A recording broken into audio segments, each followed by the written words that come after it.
Cześć, z tej strony Krzysiek, witam na kanale Mąż przy garach. Dzisiaj zapraszam na klasykę kuchni wschodniej, która znalazła uznanie również na zachodnim krańcu kontynentu. Przygotujemy kulebiaka składającego się z warstw ryżu, szpinaku, pieczarek i solidnego kawałka łososia. Wszystko to owiniemy ciastem francuskim i podamy z pysznym musztardowo-winnym sosem. Jak zawsze zachęcam do zostawiania łapki w górę i subskrypcji. Przy okazji dajcie znać, jakie są Wasze ulubione sposoby na wykorzystanie ciasta francuskiego. Zapraszam Was na film i biorę się do roboty. Przygotowanie naszego kulebiaka, a właściwie 4 mniejszych, zaczynam od ryżu. Do średniej wielkości rondelka wlewam 500 ml bulionu warzywnego. Płyn doprowadzam do wrzenia, po czym zmniejszam grzanie pod rondelkiem i dodaję do niego 130 g brązowego ryżu, który wcześniej przepłukałem pod bieżącą zimną wodą. Ryż gotuję do miękkości przez około 20-25 minut. W tym czasie zajmuję się resztą składników. Na pierwszy ogień idzie 500 g brązowych pieczarek, które kroję w grube około 3 mm półplasterki. Po grzybach nadchodzi czas na jedną czerwoną paprykę, którą oczyszczam z szypułki i gniazda nasiennego, a następnie kroję ją w około pół centymetrową kostkę.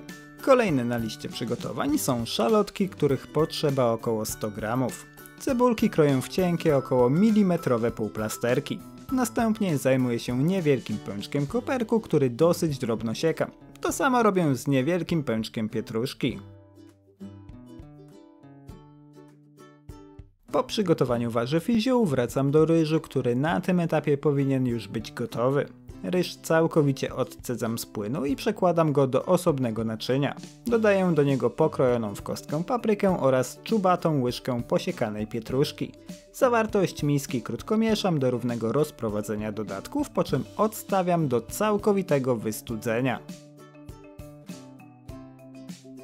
Wracam na kuchenkę, gdzie na dużej patelni rozgrzewam łyżkę oleju rzepakowego. Na rozgrzany tłuszcz wykładam pokrojone wcześniej szalotki i smażę je na średnio niskim ogniu przez kilka minut, stale mieszając, aż wyraźnie zmiękną i staną się półprzeźroczyste. Wtedy dodaję do nich 220 g świeżego szpinaku. Robię to w 2 partiach, głównie dlatego, że całość nie zmieściłaby się naraz na patelni. Przed dodaniem drugiej porcji delikatnie mieszam zawartość patelni, żeby objętość szpinaku znacznie się zmniejszyła. Tak samo postępuję z drugą porcją i kiedy szpinak jest gotowy, zdejmuję patelnię z ognia i przekładam jej zawartość do osobnego naczynia. Tak przygotowany szpinak odstawiam do całkowitego wystudzenia. Patelnię czyszczę z resztek cebuli oraz szpinaku i ponownie stawiam ją na ogniu. Rozgrzewam na niej kolejną łyżkę oleju, a następnie wykładam na nią pokrojone wcześniej pieczarki. Grzyby smażę na średnim ogniu przez kilka minut, aż z patelni odparuje cała wilgoć, a pieczarki nabiorą pięknego złotego koloru. Kiedy to nastąpi, ściągam je z ognia, przekładam do osobnego naczynia i odstawiam do całkowitego wystudzenia. Kiedy wszystkie warstwy nadzienia są dobrze wystudzone, zabieram się za nadziewanie kulebiaków. Płat ciasta francuskiego delikatnie odwijam z papieru i dzielę go na 2 równe części. U mnie taki płat ma wymiar 39 na 25 cm i waży 375 g. Jedną połówkę ciasta na chwilę odstawiam, a na drugą wykładam 1/4 przygotowanego wcześniej ryżu z papryką. Ryż rozprowadzam równą warstwą, mniej więcej do połowy długości ciasta. Robię to w taki sposób, żeby wokół nadzienia z każdej strony zostawić około centymetrowy pas czystego ciasta.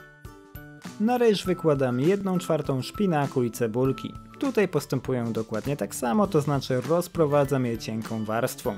Warto tutaj wspomnieć o tym, że wszystkie warstwy muszą być naprawdę zimne. W innym wypadku rozmoczą nam ciasto, a tego chcemy uniknąć. Na warstwę szpinaku wykładam około 15 g pokruszonego w miarę miękkiego sera pleśniowego. Jeśli nie lubicie takiego sera, myślę, że spokojnie możecie użyć np. koziego lub dowolnego innego, który łatwo się rozpuszcza. Na ser wykładam 1/4 pieczarek i staram się zbudować z nich kolejną warstwę.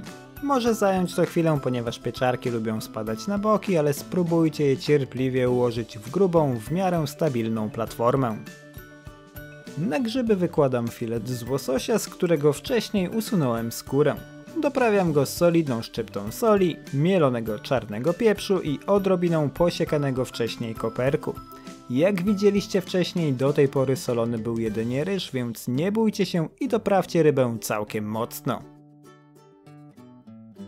Na tym etapie pozostaje nam już jedynie zamknąć naszego kulebiaka.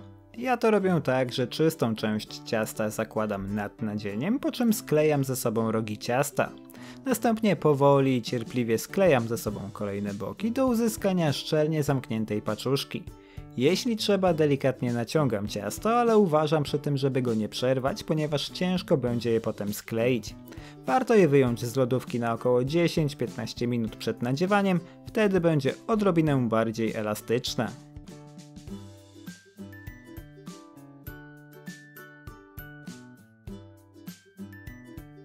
Kiedy paczuszka jest odpowiednio sklejona, delikatnie dociskam jej boki widelcem, głównie po to, żeby upewnić się, że się nie rozklei w trakcie pieczenia. Tak przygotowane kulebiaki układam na wyłożonej papierem do pieczenia dużej blaszce i smaruję ich wierzch rozkłóconym jajkiem. Dzięki temu szybciej nabiorą pięknego złotego koloru w trakcie pieczenia. Blaszka z kulebiakami trafia do piekarnika rozgrzanego do 180 stopni Celsjusza w funkcji góra-dół na około 50-60 minut. Podczas gdy kulebiaki są w piekarniku, zabieram się za przygotowanie musztardowo-winnego sosu. Do niewielkiego rondelka wlewam 60 ml białego wytrawnego wina i dodaję do niego łyżkę posiekanego wcześniej koperku. Zawartość naczynia krótko mieszam, po czym doprowadzam całość do wrzenia i gotuję przez kilka minut do zredukowania płynu o połowę. Kiedy to nastąpi, zmniejszam grzanie pod rondelkiem i dodaję do niego 2 łyżki musztardy Dijon. Musztardę rozprowadzam w płynie za pomocą rózgi, a następnie dodaję do niej 180 ml 36% śmietanki. Ponownie krótko mieszam zawartość naczynia, po czym delikatnie zwiększam grzanie i gotuję całość przez kilka minut. Oczywiście nie spuszczam rondelka z oczu, żeby uniknąć wykipienia jego zawartości. Kiedy płyn delikatnie się zredukuje i zgęstnieje, ściągam rondelek z ognia i dodaję do niego 2 łyżki masła. Zawartość naczynia cierpliwie mieszam do rozpuszczenia masła w płynie. Wtedy doprawiam sos do smaku mielonym czarnym pieprzem i solą. Kiedy smak sosu mi odpowiada, odstawiam go na bok i czekam na kulebiaki. Po około 50 minutach sprawdzam termometrem temperaturę wewnątrz największego kulebiaka. Jeśli osiągnęła 75 stopni Celsjusza, można wyciągać je z piekarnika. Blaszkę z kulebiakami odstawiam na około 10 minut do lekkiego przestudzenia. Po tym czasie już nic nie stoi na przeszkodzie, żeby serwować je w towarzystwie pysznego musztardowo-winnego sosu. Gotowe! Można się częstować. Pyszne i bardzo sycące danie. Każda z warstw ma swój wyraźny smak, ale razem tworzą zgrabną i smaczną kompozycję, której główną gwiazdą jest delikatny i soczysty łosoś. Dodajcie do tego ten fenomenalny sosik i otrzymujecie danie, którym zachwycicie swoich gości.